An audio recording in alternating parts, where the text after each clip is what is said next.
Hi all, ಎಲ್ಲರೂ ಹೇಗಿದ್ದೀರಾ? ಹೋಪ್ಸು ಎಲ್ಲರೂ ಚೆನ್ನಾಗಿದ್ದೀರಾ ಅಂದ್ಕೊಳ್ತೀನಿ. ಬಟ್ ನನ್ನ ಹೆಲ್ತ್ ಸ್ವಲ್ಪ ಅಪ್ಸೆಟ್ ಆಗಿದೆ. ತುಂಬಾ ಕಾಫ್ ಆ್ಯಂಡ್ ಕೋಲ್ಡ್ ಇದೆ. ವಾಯ್ಸ್ ಎಲ್ಲ ನಿಮ್ಗೆ ಗೊತ್ತಾಗ್ತಿರ್ಬೋದು. ಇದು ಗೌರಿ ಗಣೇಶ ಹಬ್ಬದ ಹಿಂದಿನ ದಿನದ ವ್ಲಾಗ್ ಆಗಿರುತ್ತೆ. ಗ್ರಾಸರೀಸ್ ತೊಗೊಳಕ್ಕಂತ ಡಿಮಾರ್ಟ್ಗೆ ಹೋಗ್ತಾ ಇದ್ವಿ. ಹೋಗೋಕ್ಕೂ ಮುಂಚೆ ಆಚೆನೇ ಟಿಫನ್ ತಿನ್ಕೊಂಡು ಹೋಗೋಣ ಅಂತ ನಾನು ಫ್ರೈಡ್ ರೈಸ್ನ ಆರ್ಡರ್ ಮಾಡಿದ್ದೆ. ಆ ಫ್ರೈಡ್ ರೈಸ್ನ ತಿಂದ್ಕೊಂಡು ಡಿಮಾರ್ಟ್ಗೆ ಹೋಗಿ ಗ್ರಾಸರೀಸ್ನೆಲ್ಲ ತಗೊಂಡು ರಿಟರ್ನ್ ಮನೆಗೆ ಬಂದು ಮನೇನ ಕ್ಲೀನ್ ಮಾಡ್ಕೊಳ್ತಾ ಇದ್ದೆ. ಡಿಮಾರ್ಟಲ್ಲಿ ತುಂಬಾ ರಶ್ ಇತ್ತು. ಮೊಬೈಲ್ ಈಚೆ ತೆಗಿಯೋಕ್ಕೆ ಕೂಡ ಭಯ ಆಗ್ತಿತ್ತು. ಹಾಗೆ ಸಖತ್ತಾಗಿರೋ ಆಫರ್ಸ್ ಕೂಡ ಬಿಟ್ಟಿದ್ರು ಗೌರಿ ಗಣೇಶ ಹಬ್ಬಕ್ಕೆ ಅಂತಲೇ. ಇನ್ನೂ ಹಬ್ಬ ಮುಗಿಯೋವರೆಗೂ ಆಫರ್ಸ್ ಇರುತ್ತೆ. ಟೈಮ್ ಇದ್ದಾಗ ಒಂದು ಸಾರಿ ಡಿಮಾರ್ಟ್ನ ವಿಸಿಟ್ ಮಾಡಿ ಮನೆಗೆ ಏನೆಲ್ಲ ಐಟಮ್ಸ್ ಬೇಕು ಕಡಿಮೆ ರೇಟಲ್ಲಿ ಸಿಗ್ತಾ ಇದೆ. ಸೊ ಬೈ ಮಾಡ್ಬೋದು. ಮನೆಗೆ ಬಂದಾದಮೇಲೆ ಕಿಚನ್ ಹಾಗೆ ಮೆಸ್ಸಿ ಆಗಿತ್ತಲ್ಲ, ಸೊ ಕ್ಲೀನ್ ಮಾಡಿನಿ. ನೆಕ್ಸ್ಟ್ ಅಡುಗೆಗೆ ರೆಡಿ ಮಾಡ್ಕೊಳ್ಳೋಣ ಅಂದ್ಬಿಟ್ಟು ಎಲ್ಲ ಪಾತ್ರೆನ ಎತ್ಕೊಂಡು ಹೋಗ್ತಾ ಇದ್ದೀನಿ. ತುಂಬಾ ಪಾತ್ರೆ ಇತ್ತು, ಮಾರ್ನಿಂಗ್ ವಾಶ್ ಮಾಡಿದ್ದಿಲ್ಲ ಅಲ್ಲ.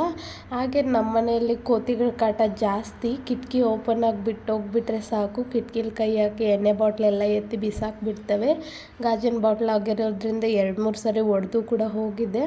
ಇನ್ನು ನೋಡ್ಬೋದು ಎಷ್ಟು ಪಾತ್ರೆ ಇತ್ತು ಅಂತ. ಇದೆಲ್ಲ ತೊಳ್ಕೊಂಬಂದು ಮಧ್ಯಾಹ್ನ ಊಟಕ್ಕೆ ತುಂಬ ಸಿಂಪಲ್ಲಾಗಿ ರೈಸು ಮತ್ತು ಸಾಂಬಾರನ್ನ ಮಾಡಿದ್ದೆ. ಊಟ ಆದಮೇಲೆ ನೆಗಡಿ, ಕೆಮ್ಮು, ಜ್ವರ ಕೂಡ ಬಂದುಬಿಡ್ತು. ಇನ್ನು ಹೆಲ್ತ್ ಇಶ್ಯೂಸ್ ಜಾಸ್ತಿನೇ ಆಯಿತು. ಸೊ ರೆಸ್ಟ್ ಮಾಡೋಣ ಅಂತ ಹೋಗಿ ಮಲಗಿಬಿಟ್ಟೆ. ನೈಟಲ್ಲಿ ಕೂಡ ನಾನೇನು ಅಡುಗೆ ಮಾಡಿದ್ದಿಲ್ಲ, ನಮ್ಮ ಅತ್ತೆನೇ ಮಾಡಿಕೊಟ್ಟಿದ್ರು.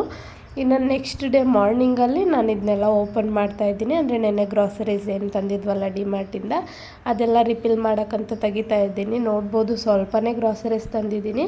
ಬಟ್ ಬಿಲ್ಲು ಲಾಸ್ಟಲ್ಲಿ ತೋರಿಸ್ತೀನಿ ಎಷ್ಟಾಗಿದೆ ಅಂದ್ಬಿಟ್ಟು. ಸ್ವಲ್ಪ ಅದು ಇದು ತೊಗೊಂಡೆ. ಅಂದರೆ ನನ್ನ ಮಗನಿಗೆ ಬಟ್ಟೆಗಳು ಬೇಕಿತ್ತು ಡೈಲಿ ಯೂಸ್ದು, ಅದೆಲ್ಲ ತೊಗೊಂಡೆ. ಅದಕ್ಕೋಸ್ಕರ ಜಾಸ್ತಿ ಆಯಿತು. ಅದು ಬಿಟ್ಟರೆ ಗ್ರಾಸರೀಸ್ ಎಲ್ಲ ನಮ್ಮ ಅತ್ತೆ ಆಚೆ ದಿನಸಿ ಅಂಗಡಿಲಿ ತೊಗೊಂಬಂದಿದ್ರು. ಇನ್ನು ಅಲ್ಪ ಸ್ವಲ್ಪ ಬೇಕಿತ್ತು, ಮ್ಯಾಗಿ, ಪಾಸ್ತಾ, ಬಿಸ್ಕೆಟ್ಸ್ ಎಲ್ಲ, ಅದೆಲ್ಲ ತೊಗೊಂಡು ರಿಫಿಲ್ ಮಾಡಿ ಇಕ್ತಾಯಿದ್ದೀನಿ. ಎಕ್ಸ್ಟ್ರಾ ಐಟಮ್ಸ್ನ ನಾನು ಈ ಥರ ವೈಟ್ ಟ್ರಾನ್ಸ್ಪರೆಂಟ್ ಡಬ್ಬದಲ್ಲಿ ಇಕ್ತೀನಿ. ಸೊ ದಟ್ ನಾನು ಯಾವಾಗೆ ಗ್ರಾಸರೀಸ್ ತೊಗೊಂಬರೋಕ್ಕೆ ಹೋಗ್ಬೇಕಂದ್ರೂ ಒಂದು ಸಾರಿ ಚೆಕ್ ಮಾಡಿಬಿಡ್ತೀನಿ ಆ ಡಬ್ಬದಲ್ಲಿ ಏನಿದೆ ಏನಿಲ್ಲ ಅಂತ.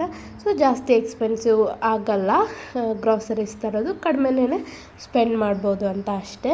ಇನ್ನು ಮಿಕ್ಕಿರೋದು ಯಾವುದ್ಯಾವುದು ಸ್ಟೋರೇಜ್ ಬಾಕ್ಸಸ್ ಇತ್ತಲ್ಲ ಬೇಳೆದೆಲ್ಲ, ಅದಕ್ಕೆಲ್ಲ ಬೇಕಾಗಿರೋ ಅಷ್ಟು ಬೇಳೆನ ಹಾಕ್ಕೊಂಡು ಮಿಕ್ಕಿರೋದನ್ನ ಮತ್ತೆ ಎತ್ತಿಕೊಳ್ತಿದ್ದೀನಿ. ಹಾಗೆ ನನ್ನ ಚಾನಲ್ಗೆ ತುಂಬ ಚೆನ್ನಾಗಿರೋ ರೆಸ್ಪಾನ್ಸ್ ಸಿಗ್ತಾ ಇದೆ. ಬೇಗ ಸಬ್ಸ್ಕ್ರೈಬರ್ಸ್ಗೆ ಏನಾಗ್ತಿದ್ದಾರೆ, ಇದೆಲ್ಲ ನಿಮ್ಗಳ ಸಪೋರ್ಟಿಂದನೇ ಆಗ್ತಿರೋದು. ಇಷ್ಟು ಹುಷಾರಿಲ್ಲ ಅಂದ್ರೂ ನಾನು ವೀಡಿಯೋ ಮಾಡ್ತಿದ್ದೀನಂದರೆ ಅದೆಲ್ಲ ನಿಮ್ಗಳಿಗೋಸ್ಕರನೇ. Thank you so much. ಇನ್ನು ನಿಮ್ಮ ಫ್ಯಾಮಿಲಿ ಫ್ರೆಂಡ್ಸ್ ಜೊತೆ ಶೇರ್ ಮಾಡಿ ನನಗೆ ಇದೇ ಥರ ಸಪೋರ್ಟ್ ಮಾಡ್ತಾಯಿರಿ. ಆಲ್ರೆಡಿ ಸಬ್ಸ್ಕ್ರೈಬ್ ಆಗಿರೋರ್ಗಂತೂ ತುಂಬಾ ಥ್ಯಾಂಕ್ ಯು. ಇನ್ನು ಯಾರೆಲ್ಲ ಚಾನಲ್ನ ಸಬ್ಸ್ಕ್ರೈಬ್ ಮಾಡ್ಕೊಳ್ದಿರ ನನ್ನ ವೀಡಿಯೋಸ್ನ ನೋಡ್ತಾ ಇದ್ದೀರಾ, ಪ್ಲೀಸ್ ಚಾನಲ್ನ ಸಬ್ಸ್ಕ್ರೈಬ್ ಮಾಡ್ಕೊಳ್ಳಿ. ಸೊ ನನಗೂ ಒಂಥರ ಮೋಟಿವೇಟ್ ಆಗುತ್ತೆ. ಒಂದೊಂದು ಸಬ್ಸ್ಕ್ರೈಬರ್ಸು ನನಗೆ ಒಂದೊಂದು ಥರ ಇಂಪಾರ್ಟೆಂಟು. ಇನ್ನು ನಾನು ಯೂಸ್ ಮಾಡೋ ಶಾಂಪೂ ಬಗ್ಗೆ ತುಂಬ ನನ್ನ ಫ್ರೆಂಡ್ಸೇ ಕೇಳ್ತಾಯಿದ್ರು. ಯಾವುದಂದ್ಬಿಟ್ಟು ನಾನು ಯೂಸ್ ಮಾಡೋ ಶಾಂಪೂ ಬಂದುಬಿಟ್ಟು ಕಾರ್ತಿಕ ಶಾಂಪೂ. ನನಗೆ ಜಾಸ್ತಿ ಹೇರ್ ಫಾಲ್ ಏನಾದರೂ ಆದರೆ, ಡ್ಯಾಂಡ್ರಫ್ ಆದರೆ ಮ್ಯಾಟ್ರಿಕ್ಸ್ ಶಾಂಪೂನ ಯೂಸ್ ಮಾಡ್ತೀನಿ. ಅದು ಸ್ವಲ್ಪ ಜಾಸ್ತಿನೇ, ಅಂದರೆ ಎಕ್ಸ್ಪೆನ್ಸಿವ್ ಆಗಿದೆ.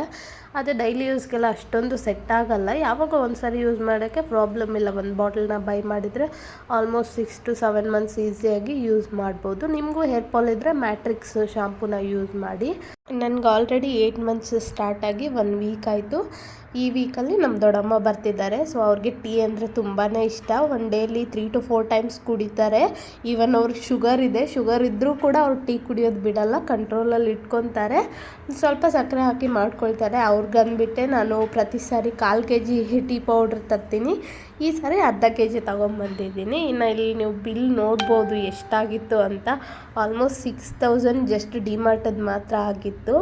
ಹಾಗೆ ಮಧ್ಯಾಹ್ನದ ಊಟಕ್ಕಂತ ಅನ್ನ, ಬೇಳೆ ಕಟ್ಟಿನ ಸಾರು ಮತ್ತು ಹೆಸರುಬೇಳೆ ಪಾಯಸನ ಮಾಡಿದ್ದೆ. ಹೆಸರುಬೇಳೆ ಪಾಯಸದ ರೆಸಿಪಿ ಅಪ್ಲೋಡ್ ಮಾಡಿದ್ದೀನಿ. ತುಂಬ ಚೆನ್ನಾಗಿ ಬಂದಿತ್ತು. ಫಸ್ಟ್ ಟೈಮ್ ಟ್ರೈ ಮಾಡಿದ್ದು, ಬಟ್ ಸೂಪರಾಗಿತ್ತು.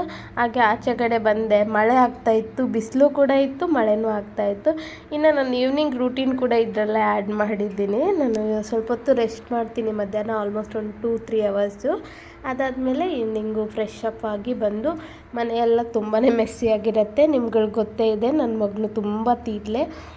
ಇನ್ನು ಹಾಲು, ಕಿಚನು ಎಲ್ಲ ಕ್ಲೀನ್ ಮಾಡ್ಕೊಂಡು ಆಮೇಲೆ ಟೀ, ಕಾಫಿ ಏನು ಬೇಕೋ ಅದು ಮಾಡ್ಕೊಳ್ತೀನಿ.